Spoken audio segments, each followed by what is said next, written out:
Assalamualaikum warahmatullahi wabarakatuh. Welcome back to Resensi Buku. Salah satu kaidah logika memberikan contoh pada kita bahwa segala sesuatu yang tak membakar bukanlah api. Itu berarti esensi api adalah membakar. Nah, dalam kaitannya dengan sholat, misalnya dalam surah Al-Ankabut ayat 45, disebutkan bahwa sesungguhnya sholat mencegah dari perbuatan keji dan mungkar. Maka jika dikontekstualisasikan ke dalam kaidah logika tadi, sesuatu yang tidak mencegah dari perbuatan keji dan mungkar bukanlah termasuk sholat. Itu berarti esensi sholat adalah menghindarkan seseorang dari perbuatan keji dan mungkar atau pemuliaan akhlak. Sebagaimana ibadah lainnya, sholat bertujuan untuk menyadarkan manusia bahwa makhluk itu teramat hina dan hanya Tuhanlah yang memiliki kemuliaan hakiki. Bahwa makhluk itu sangatlah rendah dan hanya Tuhanlah yang maha tinggi.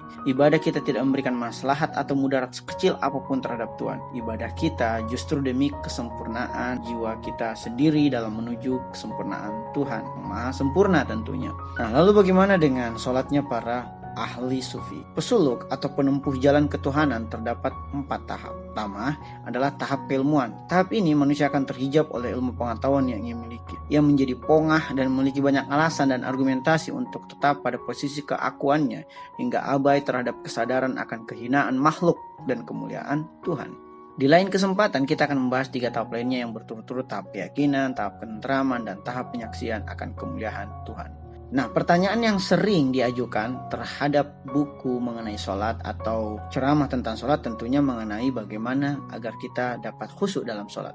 Khusyuk sendiri adalah kesadaran total akan kesempurnaan Tuhan dan keterbatasan makhluk. Ibadah, khususnya sholat yang dilakukan tanpa kekhusyukan akan mengurangi nilai ibadah tersebut. Sholat yang tanpa khusyuk bagaikan senam atau peregangan tubuh. Yang diperoleh hanyalah pahala gerakan formal, tanpa pahala dari ruh sholat tersebut. Seorang yang tidak khusyuk diakibatkan oleh kurangnya kadar keimanan orang tersebut. Keimanan merupakan puncak dari pengetahuan. Terdapat perbedaan yang nyata antara pengetahuan, keyakinan, dan keimanan. Pengetahuan adalah hadirnya suatu konsep di dalam akal. Sementara keyakinan adalah pengetahuan yang sudah dinilai benar salahnya. Sampai di sini manusia tidak ada bedanya nih dengan iblis yang juga yakin bahwa Tuhan adalah pencipta dan penentu hari akhir. Yang membedakan kemudian bangunan pengetahuan manusia dengan iblis adalah tindak lanjut dari pengetahuannya tersebut. Iblis hanya sekedar yakin atas pengetahuannya tanpa mengimani pengetahuan tersebut. Hal ini terbukti dari penolakan iblis untuk menyembah Nabi Adam alaihissalam, yang merupakan perintah Tuhan tentunya. Sementara keimanan adalah pengetahuan yang diyakini dalam hati dan akal, diucapkan oleh lisan, dan dilakukan dalam perbuatan. Setidaknya itu yang disabdakan oleh Rasulullah SAW mengenai keimanan. Singkatnya, keimanan adalah tindak lanjut akan keyakinan makhluk atas kemahakuasaan Tuhan. Nah, meningkatnya kadar keimanan seorang otomatis meningkatkan pula kekhusyukannya dalam melakukan ibadah, termasuk sholat. Pengetahuan menjadi tahap pertama, keyakinan menjadi tahap kedua, dan keimanan menjadi tahap ketiga. Ketahuilah, yakinilah, dan imanilah bahwa tiada yang lebih berkuasa dan terpuji kecuali Tuhan. Lalu bagaimana dengan tumanina? Wait, apa sih itu tumanina? Tumanina adalah rukun ibadah yang dilakukan demi keheningan hati dan ketenangan pikiran. Nah, kalau dalam buku Haidar Bagir ini disebut sebagai flow. Tumanina bukanlah sekedar ketenangan fisik dengan memperlambat gerakan sholat, melainkan ketenangan batin. Dan ketenangan batin hanya dapat diperoleh hanya dengan memuliakan Tuhan yang maha mulia dan manusia pilihan Tuhan. Nah, ini misalnya ada dalam Al-Quran surat Ar-Ra'd ayat 28, yaitu hanya dengan mengingat Allah hati akan menjadi tenang. Seseorang yang batinnya dipenuhi oleh keakuan, egoisme, dan hal-hal yang bersifat dunia dan materi tidak akan bisa melakukan tumanina atau tidak akan flow dalam sholatnya. Adapun pantangan-pantangan dalam sholat khusyuk adalah bagaimana kita menolak gangguan setan. Setan atau iblis ditugaskan untuk mengganggu kekhusyukan manusia dan merayunya untuk berbuat maksiat. Sama halnya dengan makanan untuk tubuh, jiwa juga memiliki makanan tersendiri nih guys. Makanan bagi jiwa adalah ajaran-ajaran ilahi dan ibadah kepada Tuhan. Sementara makanan jiwa tersebut akan terjamin kandungannya jika dihidangkan oleh manusia yang ahli. Dalam hal ini manusia suci seperti Rasul, Nabi, Imam, serta para wali. Ini untuk memastikan kandungan makanannya tidak dicampuri oleh racun yang mana sering dilakukan oleh iblis. Selain meneliti dengan baik dan benar makanan jiwa tersebut, penting pula bermunajat pada pemilik segala sesuatu dan pelindung segala makhluk, yaitu Tuhan, agar makanan jiwa tersebut dilindungi dan tidak dicemari oleh setan. Nah, salah satu tips lainnya agar sholat kita khusyuk adalah riang dalam beribadah. Dalam Al-Quran surat Al-Taubah ayat 54 Allah Subhanahu wa Ta'ala berfirman, mereka tidak mengerjakan sholat kecuali dengan bermalas-malasan dan tidak pula menafkahkan harta mereka kecuali dengan rasa enggan. Nah, terdapat beberapa orang yang melakukan sholat dengan bermalas-malasan. Ia seperti terpaksa dalam beribadah. Dampak terburuknya adalah ia jadi merasa terbebani dan membenci sholat tersebut. Darinya itu, penting bagi kita untuk bersikap riang dalam melakukan ibadah termasuk sholat. Sebagaimana dengan kegiatan lainnya seperti makan, olahraga, nonton film yang dilakukan dengan riang akan memberikan dampak yang lebih membahagiakan jiwa dibandingkan dengan melakukan kegiatan secara bermalas-malasan. Untuk itu, rianglah dalam melakukan sholat agar kebahagiaan jiwa meningkat dan kita menjadi rindu untuk sholat lagi. Sholat lagi dan sholat lagi, dan sholat adalah mi'raj, kata Rasul SAW. Laksana seorang bayi, pesuluk rohani yang baru harus memulai jalannya dengan bertahap pula. Ia harus melakukan indoktrinasi pada dirinya bahwa tujuan repetisi atau pengulangan dalam zikir dan sholat agar hati terbiasa dan hanya dipenuhi dengan asma Allah.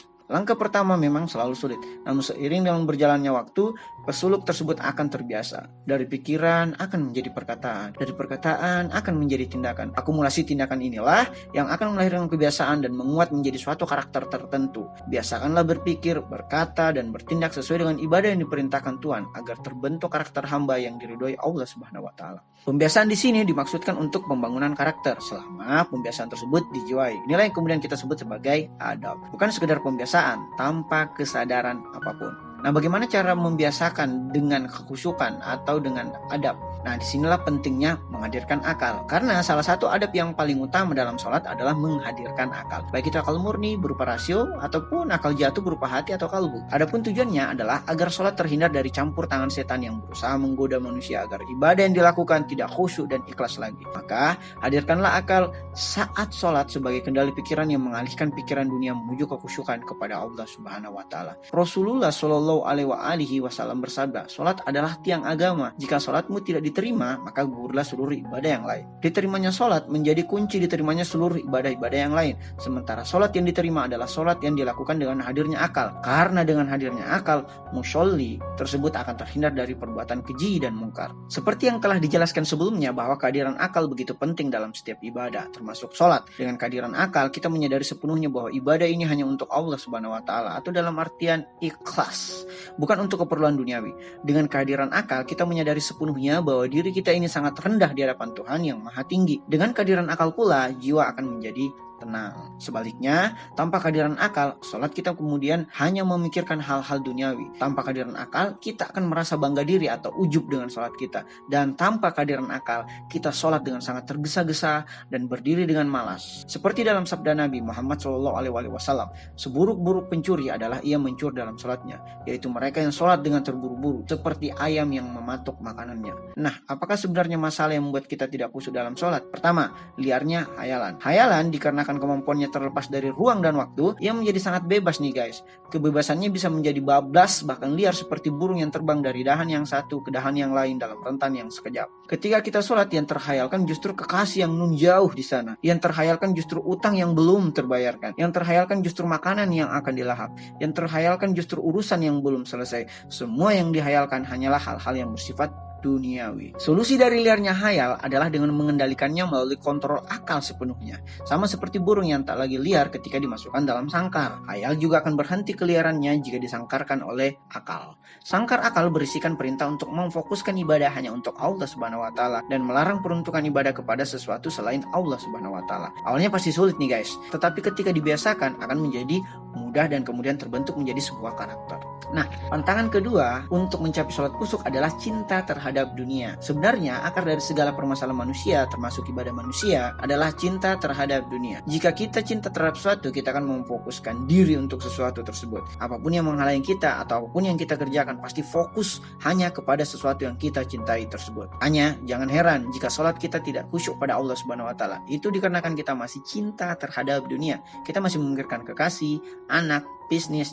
jabatan, harta, dan apapun yang berbau dunia. Solusinya tentu saja dengan menyadari bahwa yang patut kita cintai adalah yang menciptakan segala sesuatu, yaitu Dia yang menciptakan dunia, menciptakan kita, pencipta segala sesuatu, yaitu Allah Subhanahu wa taala. Ketika sedetik saja kita memikirkan dunia dalam ibadah kita, segeralah dengan kendali akal kita menyadarkan bahwa dunia itu adalah ciptaan Allah Subhanahu wa taala. Maka kita harus kembali fokus kepada Allah Subhanahu wa taala. Mengejar dunia, kata Imam Ja'far As-Shadiq alaihissalam, tak ubahnya meminum air laut ketika haus. semakin diminum, semakin membuat kita haus. Kemudian itulah yang membunuh kita. Segala sesuatu termasuk dunia adalah perwujudan zat Allah Subhanahu wa taala. Maka sadarilah bahwa apa yang ada di depan, di belakang, di samping, di dalam tangkapan indramu, di hayalmu, di hatimu, dan di akalmu, segalanya adalah perwujudan Allah Subhanahu wa taala. Kemanapun kau palingkan wajahmu, disitulah wajah-wajah Allah Subhanahu wa taala dalam Quran surat Al-Baqarah ayat 115. Dengan begitu akal kita sadar bahwa segala sesuatu adalah milik Allah Subhanahu wa taala dan hanya untuk Allah Subhanahu wa taala. Semoga sholat kita semakin meningkat menjadi sholat yang khusyuk. Ada pertanyaan?